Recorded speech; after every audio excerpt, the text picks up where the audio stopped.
Buletin Didik 26 Julai bersama saya Zaiti Zubir. Assalamualaikum dan salam sejahtera. Seramai 40 pelajar dari seluruh negeri Sabah yang cemerlang dalam peperiksaan CJ Pelajaran Malaysia SPM tahun lepas menerima beasiswa cemerlang negeri Sabah. Ketua Menteri Sabah Datuk Seri Haji Jinur berkata, penerima beasiswa di bawah Yayasan Sabah itu seharusnya memanfaatkan kesempatan serta peluang keemasan dalam meningkatkan tahap penguasaan ilmu khususnya berkaitan nilai kreativiti dan inovasi. Ujarnya, komitmen berterusan kerajaan negeri dalam menyediakan pelbagai bantuan pelajaran bagi pelajar yang berkelayakan akan diteruskan dalam mendukung usaha pembangunan aspek pendidikan melalui Pelan Strategik Sabah Maju Jaya. Seorang penerima beasiswa itu, Mordechai Siren Rugak, 18 tahun yang memperoleh 11A pada SPM lepas, mahu menggunakan beasiswa itu untuk meneruskan pelajarannya di Manipal University College Malaysia MUCM. Amanda Cheryl Wong, 18 tahun pula, bercadang melanjutkan pelajaran dalam bidang pergigian selepas selesai menjalani asasi sains di Universiti Teknologi Marayu ITM Dengkil, Selangor. Setakat ini, seramai 675 orang anak-anak Sabah telah menerima manfaat daripada beasiswa berprestij itu dengan perbelanjaan berjumlah RM115.8 juta.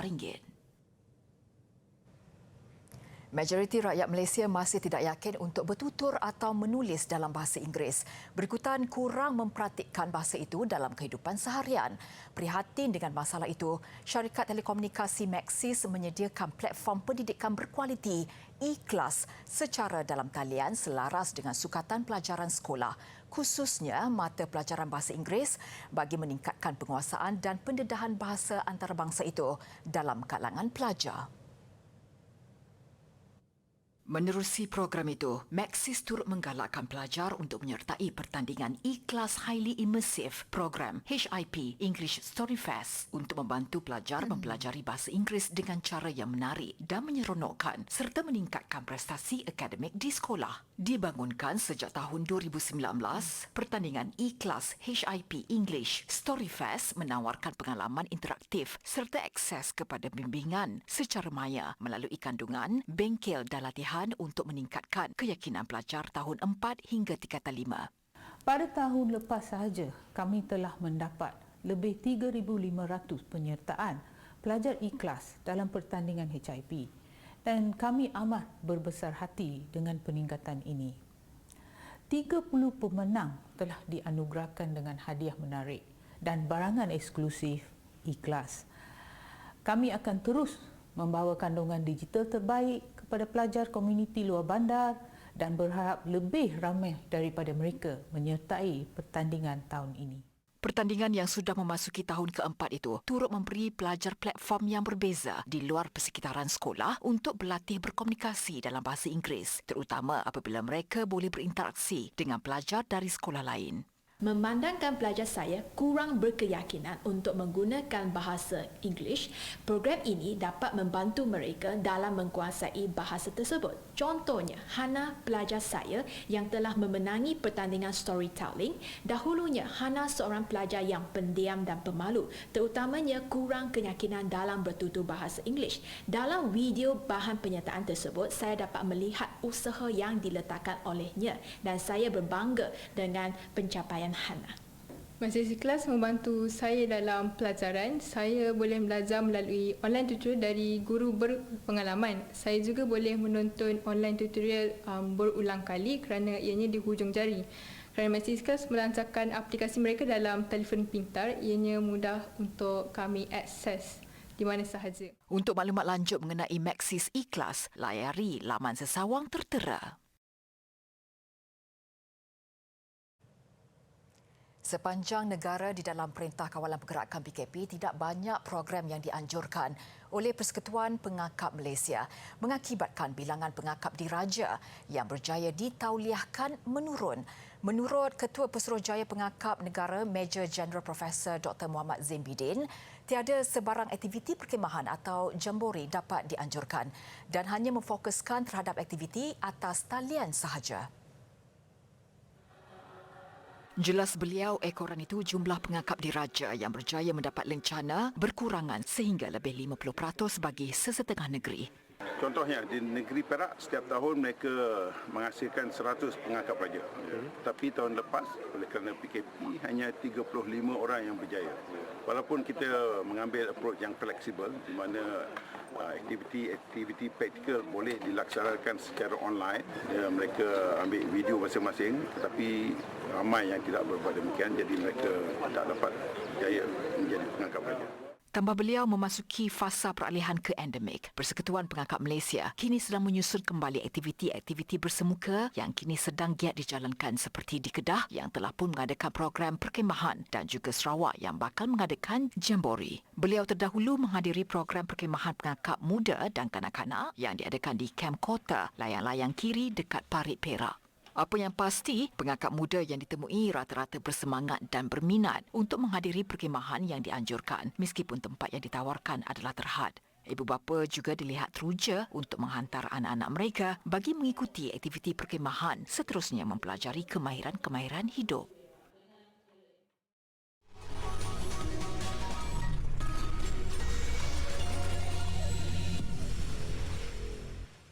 Bersua kembali, Hena Mumtazah Ahmad Maushidi, pelajar Fakulti Perakaunan Universiti Teknologi Mara UiTM, sekali lagi mengharumkan nama negara selepas menerima anugerah graduan terbaik. Anugerah Top Affiliate diterima pelajar berusia 22 tahun itu dari Badan Perakaunan Professional Association of Chartered Certified Accountants, United Kingdom ACCA UK. Melalui kenyataan media oleh UiTM, Hena Mumtazah berjaya meraih tempat ketiga di Malaysia daripada kira-kira 500 graduan. Dia juga berada di tempat ke-8 daripada 3,877 graduan di seluruh dunia. Ia membabitkan sesi peperiksaan Jun 2022 baru-baru ini. Kejayaan Hena Mumtazah itu turut dikongsi oleh The Association of Professional Accounting Students, APEX, UiTM.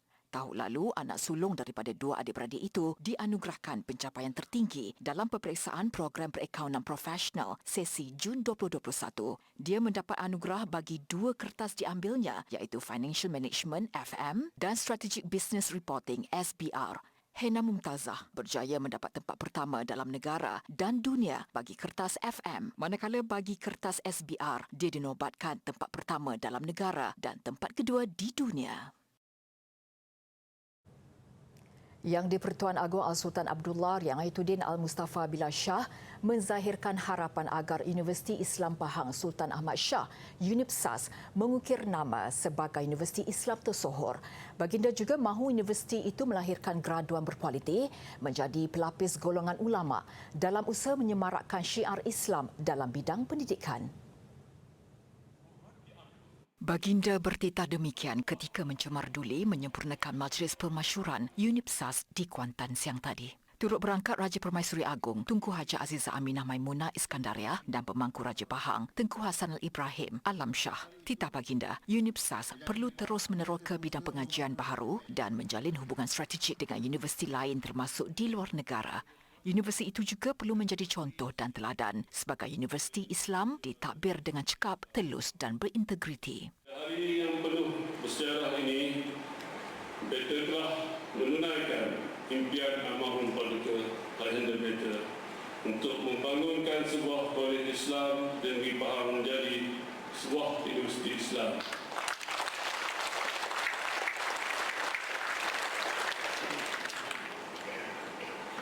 Beta ingin berpesan pada Paduka Ayahanda Pemangku Raja Pahang selaku Chancellor UNIPSAS dan juga kepada seluruh barisan kepimpinan dan ahli-ahli lembaga pengarah untuk terus menjaga dan berusaha untuk memajukan UNIPSAS. Al-Sultan Abdullah turut bersyukur dua idea baginda iaitu penubuhan akademik hadis di universiti itu untuk membudayakan hadis dalam masyarakat serta memperkasakan tulisan Jawi sudah terlaksana. UNIPSAS bermula 1996 membabitkan kumpulan pertama 67 pelajar dikenali sebagai Kolej Islam Pahang Sultan Ahmad Shah KIPSAS dan kini menawarkan pengajian di peringkat diploma hingga Doktor Falsafah.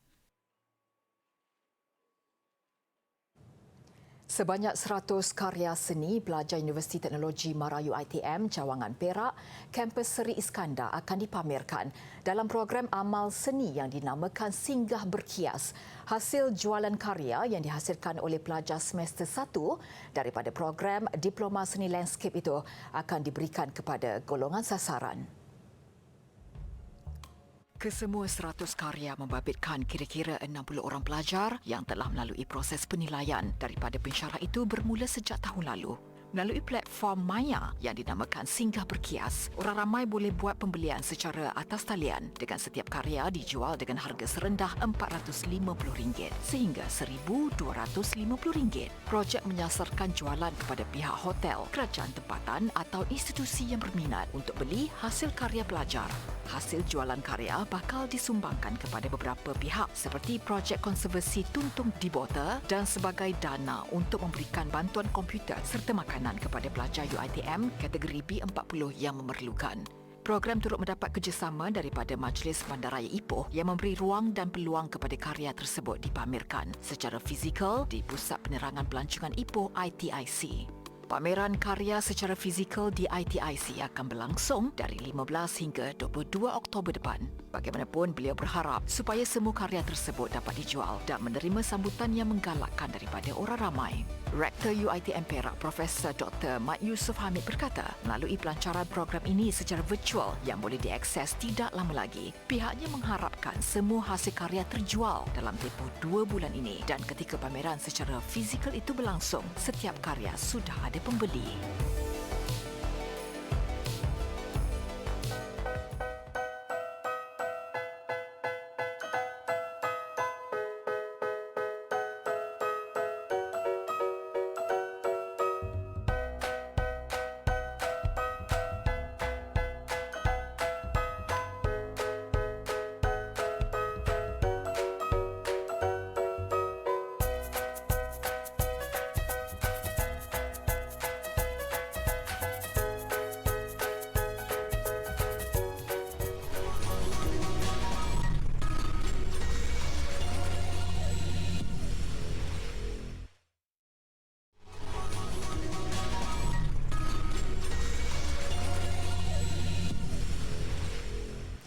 Demi semangat dan tekad untuk memastikan busana warisan Melayu tidak luput dek zaman, Muhammad Nazri Jaafar menjadikan seni membuat senjata berasaskan besi seperti keris, parang, pedang dan pelbagai lagi sebagai mata pencarian.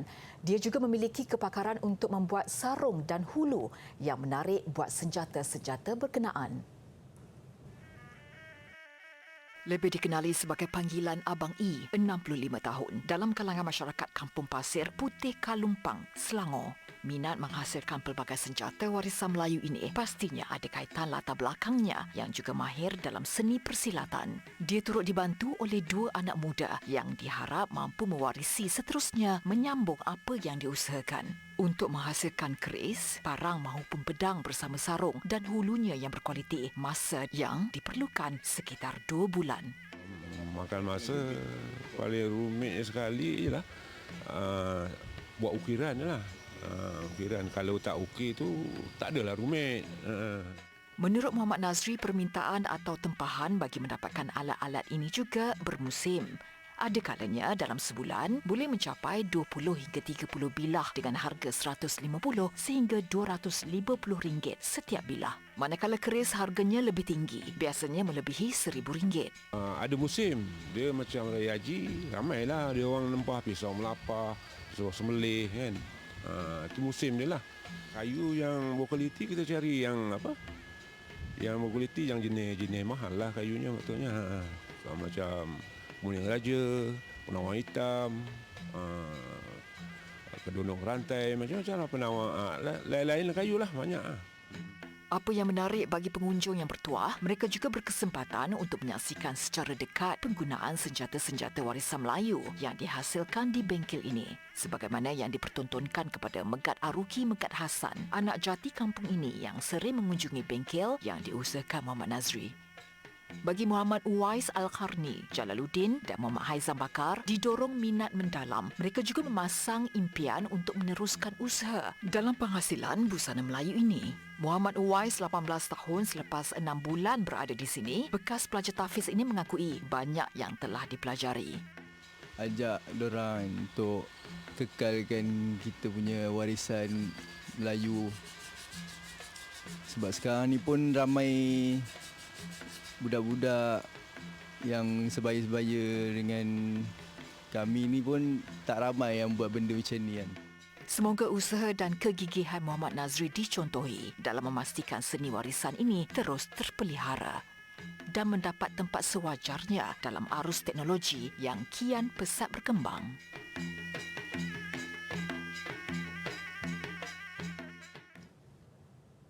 Arab Saudi terus melangkah ke hadapan dalam pembinaan ikonik dengan pendedahan projek masa depan yang dikenali sebagai The Line, iaitu revolusi populasi manusia di bandar futuristik yang dibina merentasi kawasan padang pasir sepanjang 170 kilometer.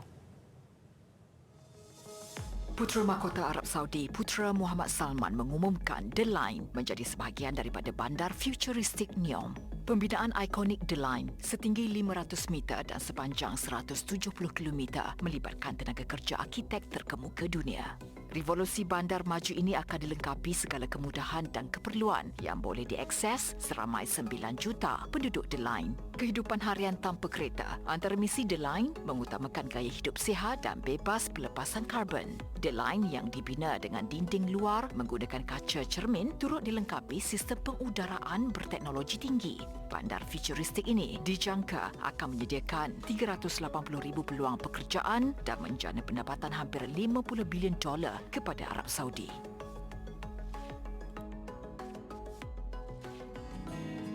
Hari ini saya nak perkenalkan koleksi yang berada di Galeri Muzium Negara, iaitu patung Avalo Kitesvara. Patung ini telah dijumpai di Lombong Bilik Timah milik syarikat Anglo Oriental di Bido, Perak pada tahun 1936. Patung ini, kalau adik-adik lihat, diperbuat daripada gangsa. Dan sepatutnya patung ini mempunyai 8 tangan. Tapi kita tengok sekarang ni ada berapa tangan? 1, 2, 3, 4, 5, 6, 7. Adik-adik nak tahu tak, salah satu tangan tersebut telah hilang semasa ditemui di Lombong tersebut dan tidak dijumpai. Oleh itu yang tinggal sekarang hanya 7 tangan sahaja. Patung Avalokitesvara ini wujud sekitar kurun ke-7 hingga 12 Masihi pada zaman peradaban Hindu-Buddha di Tanah Melayu.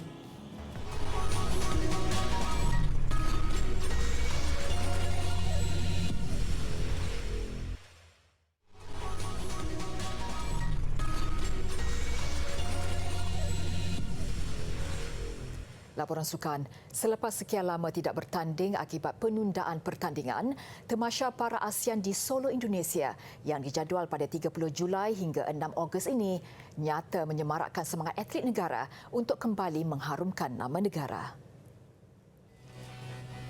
Suasana ceria mengiringi atlet negara yang berlepas dari lapangan terbang antarabangsa Kuala Lumpur KLIA pagi tadi.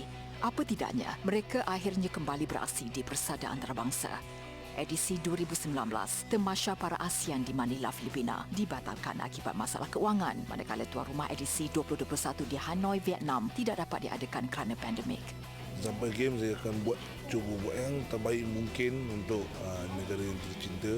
Saya akan buat yang best sebab kita dah preparation ni benda dah lama, dah masa bukan 1-2 tahun, kita ambil masa yang lama dengan cancel banyak para game yang cancel. Akhirnya para game kembali di Solo.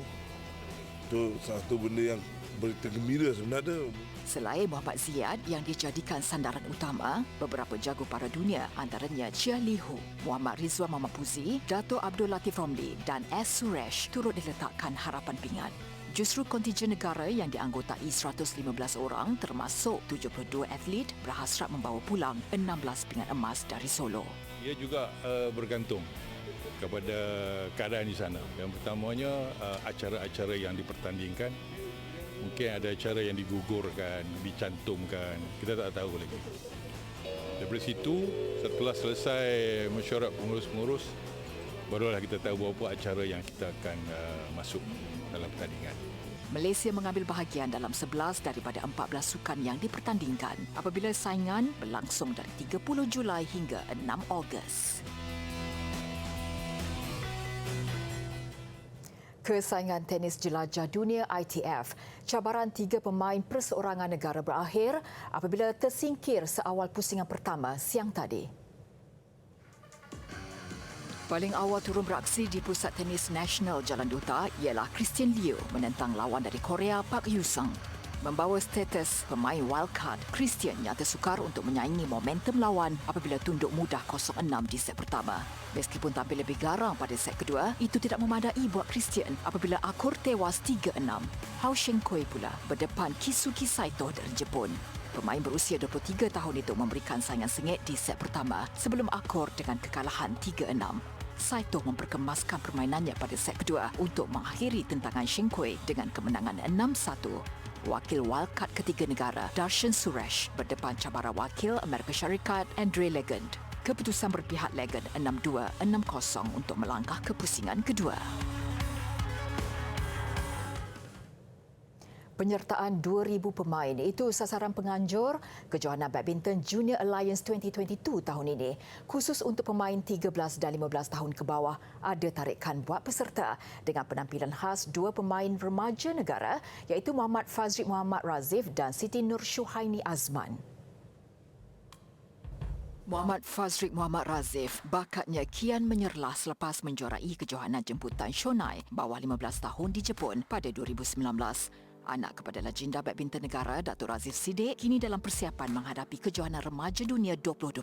Penampilan terakhirnya susulan melebihi had umur. Saya rasa Sukma ini adalah satu pemanasan untuk saya siapkan diri sebelum ke World Junior dan saya harap saya dapat perform terbaiklah di pertandingan itu. Potensi yang dimiliki Siti Nur Syuhaini pula menyaksikan dia disenaraikan oleh Persatuan Badminton Malaysia membawa cabaran pada saingan Piala Uber 2020. Kalau cabaran saya untuk main dekat tournament luar negara, saya rasa level saya mungkin agak jauh sedikit lagi. So, saya rasa saya kena tambahkan lagi saya punya training dari segi fizikal, dari segi game saya. So, saya rasa saya agak kurang lagi dalam game saya. Apa yang pasti, suntikan moral buat Muhammad Fazrik dan Siti Nur Syuhaini apabila dipilih sebagai duta Kejohanan Badminton Junior Alliance 2022. Ia merangkumi 7 pusingan kelayakan bermula hujung minggu ini di Sports Arena Puchong, Selangor. Kemuncaknya pada pusingan akhir yang dijadual berlangsung di Kuala Lumpur pada 25 hingga 27 November. We want to mencungkir bakat lah. Okay, for sure untuk mencungkir bakat. Juga bakat-bakat yang kita ada di negara ni kadang-kadang tak cukup tournament ya, untuk adik-adik ni untuk menunjukkan talent dia orang lah. So hopefully by AJBC we can give them a good platform, bagi platform yang elok untuk dia orang bertanding. Kejohanan akan menampilkan 4 acara, perseorangan lelaki, beregu lelaki, perseorangan perempuan dan beregu perempuan. Kategori pertandingan khusus untuk bawah 13 tahun dan bawah 15 tahun. Ini pula pencapaian yang menjadi kebanggaan seluruh negara. Seorang gadis cilik kelahiran Malaysia, Emma Lu, menempa nama di Persada Antarabangsa apabila rekaannya terpilih sebagai maskot rasmi Tamasya Sukan Commonwealth Birmingham 2022 yang bermula Khamis ini. Emma yang baru berusia 10 tahun yang telah mereka bentuk maskot yang digelar Perry the Bull dalam sebuah pertandingan kebangsaan pada musim panas 2020. Dia berjaya mengatasi 50 kanak-kanak lain untuk muncul juara. Proses pembuatan sandal getah Vietnam daripada tayar kenderaan tentera yang dikitar semula mengakhiri buletin didik. Saya Zaiti Zubir, salam hormat dan jumpa lagi.